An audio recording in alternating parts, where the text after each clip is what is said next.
What's up, fam? Welcome to Blunt Minds, and I hope y'all are having a wonderful day. And in today's video, we're taking a clip from the infamous, the man, the myth, the legend, Joe Rogan, from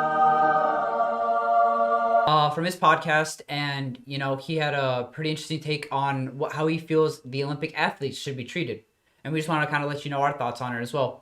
If you guys enjoyed today's video, please have a like and subscribe to see more of our content. And if you want to follow us on our social media, it'll be in the link in the description below. And then, also let us know what you think about Joe Rogan's opinions in the comments below. The Joe Rogan Experience. How'd you feel about the Olympics banning Shacarri Richardson for 100% horseshit. First, He's smoking a blunt. Of course he's gonna think it's horseshit. Yeah. I think the Olympics are disgusting because that lady should be getting paid millions of dollars. All of them should be getting paid millions of dollars. All those people that are generating insane amounts of wealth for the Olympics, they should get a giant piece of that. Right. No one is watching the Olympics because it's the Olympics. They're watching the Olympics because you see the best athletes on the world. Joe Rogan's right, but what I will say, I feel like the Olympics for major sports is kind of amateur hour. Whoa! Just because you don't really see that many good athletes. You see a lot of, because they're not getting paid. But although like top tier athletes in their sports generally stay away from the Olympics because they're not getting paid and they can all be competing in a different event. And I don't really feel like the Olympics is showing like the best of the best at times. But I do agree with him in the fact that they should get paid so they can draw in these big athletes in their sports, because that would make it way more entertaining if we actually get the best of the best competing for their countries. Yeah, I absolutely agree because there are people who just who are in like pro leagues that won't compete in the Olympics just because they could be competing in a tournament that's going to make them a lot more money. And I think right now under the current system, a lot of Olympic athletes, their revenue actually comes from sponsorships, so they're mostly just getting paid like throughout their sponsors and stuff. But it's like you don't see them with millions of dollars like they should have for how much ad revenue and exposure they're bringing to the sport itself. So I mean, he's completely right, man. They're getting screwed out of a lot of money, And they're getting nothing. They're getting zero, and the whole world's watching. They get nothing. It's insane. Well, it's a lot of times, these countries, they build up this whole thing for the Olympics, and they're incentivized, and there's a lot of money that flows into the city. And then once they pull out of that, I mean, the people that live in that country are like, hey, why didn't you spend that shit on infrastructure? Why didn't you spend that shit to fix the bridges and the streets and to fucking fix these communities? At the end of the day, the government does not give a fuck about any of its people. It gives a fuck about the economy and how much money it can make. The money generated from it is pretty much, lobbying exists like for a reason because companies are trying to make money off of the government. So if they lobby to help get the government or help get that city, the Olympics, to be there, then the government isn't necessarily going to be using it to go back to the city. It's going to be using it to go back to the lobbyists and to the companies that helped get the Olympics there in the first place. Like after the Olympics is over, those cities like fall apart economically, like everything. So they probably don't even plan on them coming back, or else it probably wouldn't be as bad of a backlash afterwards. I think it's infuriating that this lady, who is apparently like she's a shoo-in for the gold medal in the 100 meters, not going to let her run that. But they're going to let her run the relay. I think the reason that she's going to be allowed to run the relay and not the 100-meter is because she was technically banned for 30 days for testing positive for marijuana use, or for having THC, marijuana, in her system after the qualifiers. So from that period, she had a 30-day ban because it has to be 30 days to get out of your system. Okay, so this is before the... Yeah, so this is before... Huh? This is before the actual Olympics started. That's when she yeah, got the ban? this is before the actual Olympics started. It was like a couple of days after the qualifiers that she tested positive.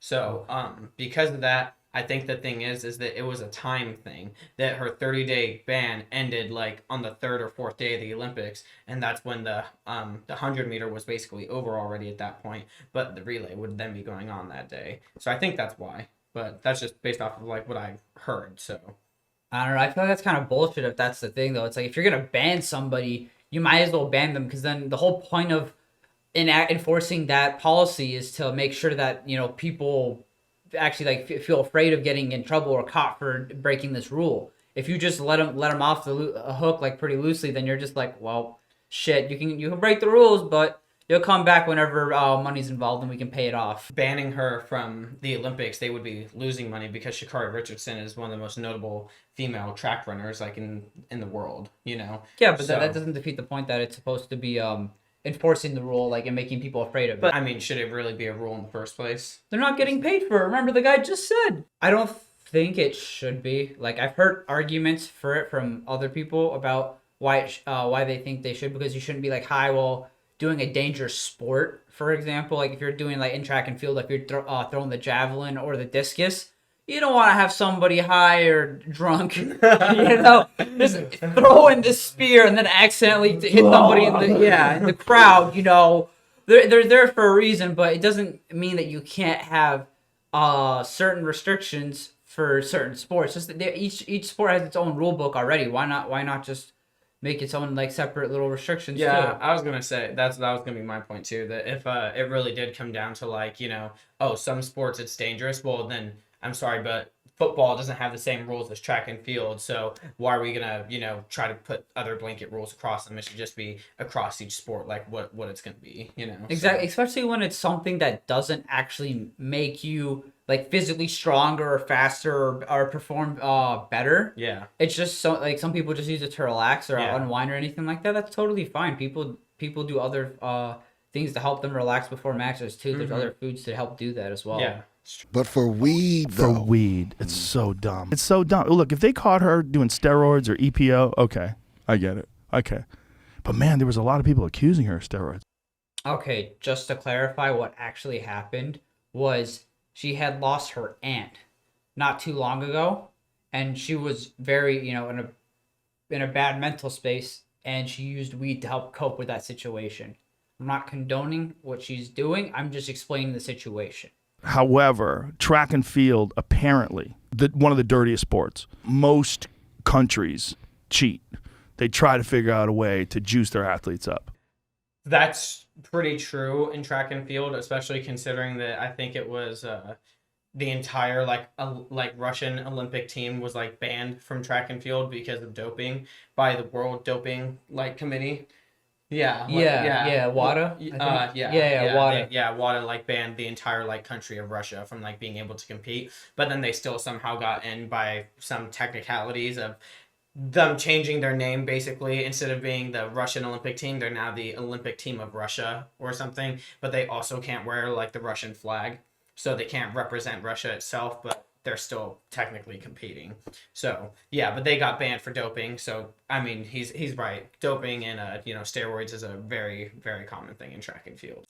So overall, what do you think? Like, do you think like she should have been banned for 30 days for marijuana use or no? I think that you shouldn't be banned for using marijuana, but if you're gonna do it, at least do it in a way that will actually make people afraid from actually breaking this rule. Because at the end of the day, whether I think it should be a rule or not doesn't matter.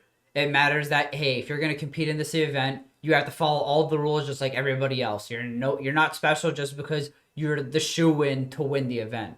Now, I'm curious, if they were to allow marijuana use to be like in the Olympics, like how do you think it should be? Like what do you think like the rule set should be? I mean, I feel like it should just be like any drug. You can't have over a certain amount in your system. Mm-hmm. You know, and then they should also take into consider the safety of the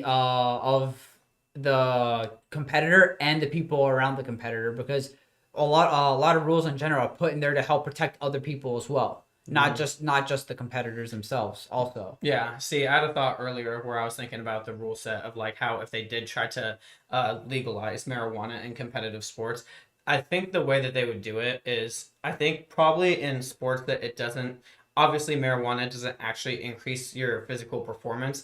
There is one argument that I can think of where it might increase your physical performance, which would be in something like wrestling or you know, some kind of like martial art kind of setting, because it can actually like help reduce like pain, so that could actually give you a competitive edge. So in that, it wouldn't, I don't think they would But I be mean, able you to could allow it. But I think because of what you said earlier also about like the whole javelin or throwing a discus, I think the way that they would legalize it to, because the whole main thing about marijuana is that it would reduce stress and anxiety in those competitive situations. I think allowing CBD products would probably be like what would be is allowed in terms of use if they did legalize it in the future. But that's a completely different So I'm pretty sure CBD would be legal in the Olympics. I don't know, honestly. Yeah. Like, I don't know. To my knowledge, it's supposed to be like no weed in your system or something. If you guys enjoyed today's video, do us a favor, leave a like. Let us know your thoughts in the comment section below, and be sure while you guys are down there to subscribe and tap that bell icon to stay up to date on all of our videos that we post. And for all y'all haters, if you're actually gonna leave a dislike, make sure you actually talk shit in the comment section below.